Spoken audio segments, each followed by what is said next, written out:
안녕하세요, 유수입니다. 오늘은 유독 기회를 자주 얻는 사람들의 특징이라는 주제로 함께 하겠습니다.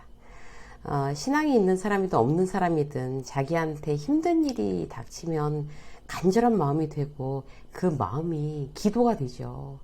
그렇다면 그런 간절한 마음, 절박한 마음일 때 그야말로 하늘은, 이 우주는 누구를 돕는가? 그런 부분이 이제 궁금해요. 그죠? 하늘은 스스로 돕는 자를 돕는다라는 말이 있잖아요.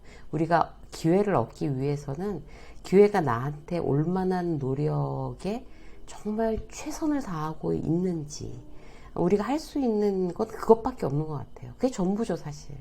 그리고 이제 기다리는 거죠. 최선을 다하고 기다리는 거. 그래서 누구한테는 기회가 별로 없는 것 같고, 또 다른 누구에게는 기회가 자주 오는 것 같은데, 결국 그 기회는 자기가 만드는 겁니다. 그래서 오늘은요, 그런 그 기회를 만드는 노력을 내가 스스로 하고 있나, 이제 이 부분을 다시 한번 생각해보는 그런 유익한 시간을 가져보도록 하겠습니다.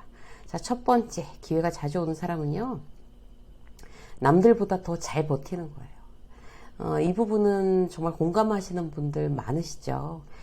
저도 사실 그야말로 롤러코스터를 타는 듯한 어떤 인생의 고비가 있었는데, 지금 와서 생각을 해보면 그 상황에서 최대한 이제 데미지를 안 입게끔 잘 어떻게 버티느냐가 결국 이후 시간들, 삶의 질을 결정한다고 생각이 되더라고요. 여러분 남들보다 잘 버티는 편이세요? 금방 주저앉는 편이세요? 크고 작은 다양한 어려움이 닥쳤을 때 남들보다 훨씬 더 잘 버텨야 언젠가는 또 다른 기회를 만들 수 있습니다. 왜냐하면요, 못 버티면 거기서 게임이 끝나는데요, 뭐. 기회가 어떻게 오겠어요? 학교 때 마찬가지잖아요. 다들 공부하는 거 힘들어 하지만 그야말로 진짜 엉덩이로 공부한다고 그러잖아요. 무조건 앉아가지고 정말 버틴 애들이 결국 좋은 학교 가죠. 너무 명확해요. 회사라고 다를까요? 거의 비슷합니다. 예를 들어 볼게요. 회사에 아주 히스테리컬하고 변덕 맞은 그런 팀장이 있다고 치자고요. 자기 기분 좋으면 그냥 다 넘어가고, 조금이라도 이제 딱 수틀리면 온갖 트집을 잡고 사람을 괴롭히는 그런 유형이라고 쳐요. 어떤 회사나 이제 이런 유형들이 있죠? 그런데 말도 안 되는 걸 가지고 트집을 잡는 팀장한테 난 이런 거 못 참아, 할 말은 해야 돼, 이러면서 막 부딪히고 막 들이받고 결국 회사를 때려치운 김대리가 있어요. 그 김대리에 비해서 능력은 그리 인정받지 못하는 박대리는 뭐 팀장이 그러거나 말거나 그거야 뭐 당신 인격이고 당신 품격인데 내가 뭘 어쩌겠어? 뭐 이런 태도로 뭐 그렇게 사세요, 팀장님은. 이런 식으로 자기 할 일을 묵묵히 해낸 거예요. 나중에 어떻게 되었을까요? 김대리는 다시 자리 잡느라고 애 먹고, 박대리는 그 팀장이 그야말로 다른 지점으로 발령나고 자연스럽게 아주 정상적인 새로운 팀장이 와서 그 직장 상사랑 무난하게 잘 지내게 되었어요. 직장 생활 한다 하면요, 이제 이런 풍경들 흔히 볼 수 있습니다. 저도 이제 그런 경험 많이 했어요. 정말 그야말로 이상한 직장 상사도 아주 많았어요. 그중 한 명한테는 정말 회사가 다들 전부 다 인정했어요. 성격 너무 이상해. 막 빌런임을 인정하는 분위기였죠. 좋은 대학 출신이고 머리가 좋은 건 인정. 그런데 성격이 너무 이상한 거예요. 오죽하면 이제 늘 괴롭힘을 당하는 저를 위로하는 선배의 말이, 야, 저 사람만 견디면 나중에 어떤 직장 상사를 만나도 다 견딜 수 있어. 이번 기회에 맷집 키운다고 생각해. 막 이렇게 이걸 위로랍시고 그렇게 해준 선배가 아직도 생각나요. 결국 이제 저도 그 직장 상사를 잘 버티다 보니까 그 직장 상사는 뜻하지 않게 그만둬버리더라고요, 회사를. 그 선배 말마따나 정말 맷집 딱 키우고, 이제 그 직장 상사 이제 갔으니까 더 이상 안 봐도 되고, 이후에 만나는 직장 상사도 까다로운 사람들이 많았는데, 에이, 뭐 이 정도야 뭐. 까다로운 것도 아니지. 이게 딱 이런 태도가 된 거예요. 그야말로 직장 상사를 관리하는 노하우를 이제 버티다 얻게 된 거죠. 버티면 기회가 반드시 온다는 말은 그래서 대부분의 경우에 들어봤습니다. 제일 또 쉬운 예로 온라인 비즈니스 하시는 분들 중에서도 사실 잘 버티는 분들이 결국 열매를 맺게 되는 경우가 많아요. 사실 하는 사람들은 많죠. 유튜브도 그렇고 블로그, 뭐 온라인 쇼핑몰. 근데 요새는 또 광고를 그렇게 많이 하더라고요. 거의 뭐 벼락부자가 될 것처럼 떼돈을 벌 것처럼 그렇게 광고하는 거, 그런 이제 강의 수업 들으라고 굉장히 위험합니다. 여러분 조심하셔야 돼요. 근데 어쨌든 그런 수업 듣는 분들, 그런 걸 시도하는 분들이 많을 거 아니에요. 그 중에서 얼만큼 성공할까요? 1% 미만입니다. 여러분 1% 미만. 그 1%가 바로 버텨낸 사람들이에요. 인생 한방, 뭐 온라인 비즈니스에도 그런 거 없어요. 절대도 그렇게 생각하지 마세요. 그냥 안 되고 실패해도 다시 더 해보고, 왜 안 되는지 원인을 찾고 공부하고 고쳐보고 다시 시도하고, 이렇게 정말 밤을 새우며 끈질기게 버티는 능력이 바로 행운으로 포장되어 오는 겁니다. 자, 두 번째, 결과로 말하는 거예요. 김 과장이 김 부장 앞에서 이제 업무에 관해서 막 설명하고 있어요. 그럼 김 부장이 아주 이제 피곤한 얼굴로, 그래서 하고 싶은 얘기가 뭐야? 라든가. 그래서 결론이 뭔데?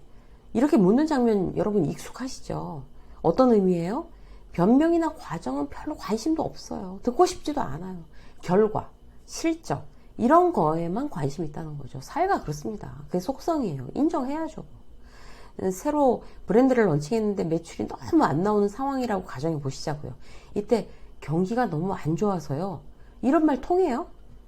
경기 안 좋은 게 하루 이틀이야? 이런 얘기 듣는 거죠. 마케팅 팀에서 오프닝인데 너무 신경 안 쓰네요.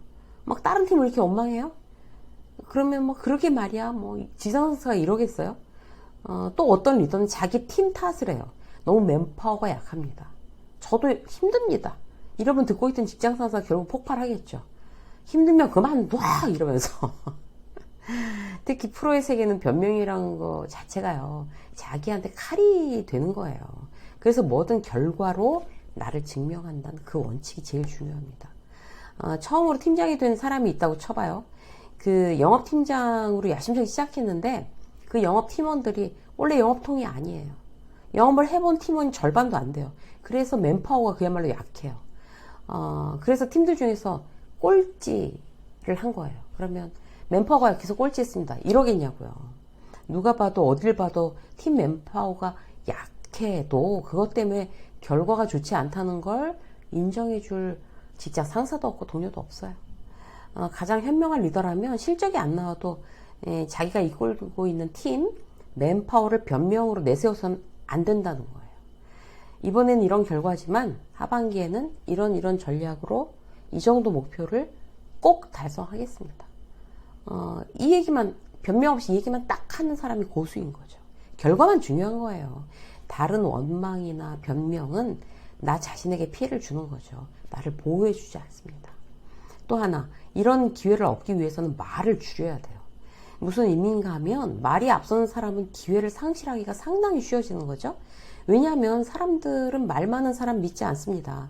또 말이 앞서면요, 그 말에 분명히 실수가 있어요. 그럼 자기가 거기에 걸려 넘어지는 함정이 되는 거예요. 예를 들어서 이제 연초에 다들 막 으쌰으쌰 하는 자리에서 팀장이 올해 저희 마케팅 팀은 이런 노력으로 뭐 업계 최고 위상을 달성하고 어쩌고 저쩌고 이번에는 탑 배우 누구누구를 모델로 반드시 섭외하고 막 사장이 있으니까 사장 듣는 데서 온갖 듣기 좋은 소리를 다 했어요. 그리고 나서 이제 그 얘기가 쏙 들어갔어요. 그래서 너무 궁금하니까 그거 어떻게 돼가? 이렇게 물어보면 그게요, 그 연예인이요, 지금 스캔들이 터져가지고요. 이러면 아무 말도 처음에 안 했던 것만 못한 거예요. 모든 걸 결과로 말하는 사람. 이게 핵심입니다. 사전에 말하기를 조심하는 사람. 그런 사람이 신뢰도가 높아지는 거죠. 더 기회가 많이 다가오게 됩니다. 너무 당연한 공식이죠? 자, 말을 줄이시자고요. 결과로 말한다 라는 원칙, 우리 모두 일상에서 적용하는 일 대단히 중요합니다. 자, 세 번째, 스스로에게 정직하다. 얼마 전에 저희 조카가 카페를 오픈했어요. 을지로에 있는 젤라이크라는 카페예요. 너무 이렇게 예쁘게 잘 해놨어요. 나이도 어린데 이제 직장 생활 딱 접고 나는 오너가 되겠어 이러면서 이제 직접 이제 가게를 오픈을 한 거예요. 너무 기특한 거예요, 그 어린 친구가. 근데 원래 이제 그 하던 카페를 인수해서 다시 이제 리뉴얼하고 오픈한 건데, 작은 카페 하나 오픈하는 것도 그 과정이 만만치 않더라고요. 야, 진짜 세상에 쉬운 게 없구나. 막 이런 생각을 그 어린 조카가 오너가 되는 이제 과정을 지켜보면서 이제 했어요.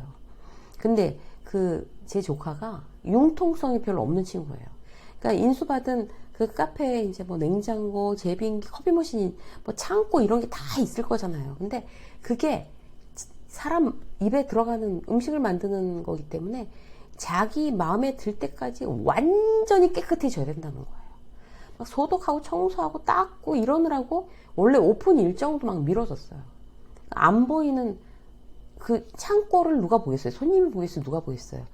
창고 자기랑 그 뭐 알바생들만 볼 거잖아요. 근데 그 작은 창고까지 사람 먹는 걸 다루는 공간이기 때문에 정말 너무너무 깨끗하게 정리를 하는 거예요. 대충은 없다 이런 거죠. 사실 카페에 손님이 보는 공간보다 보지 못하는 공간이 있게 마련인데 그 어린 오너가 그 보지 못하는 공간이 더 마음에 쓰이는 거예요. 그 얘기를 들으면서 정말 참 잘해내겠구나 이런 확신이 들었어요. 그것뿐만이 아니에요. 그러니까 제 조카 주변에는 또 그런 사람들이 유독 또 많이 포진돼 있더라고요. 그 원두를 공급하는 그 사장님이 완전히 원두밖에 모르는 사람이래요. 그러니까 원두를 가져와서 이제 자기가 그 커피를 자기가 이제 원두를 공급하는 그 카페에 그야말로 주인한테 커피 내리는 법을 몇 날 며칠을 가르치고 중간중간 와서 자기가 다 또 테이스팅해서 제대로 내리는지 보고 막 이렇게. 그러니까 그분의 생각은 뭔가 하면 내가 볶은 커피 원두를 맛없게 추출되는 꼴은 못 본다 이제 이런 거예요.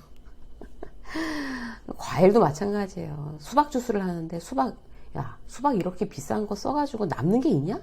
이런 생각이 들 정도예요. 그런데 왜 그들이 그런데 그렇게 집착해요? 스스로를 속이지 못하기 때문에 그래요.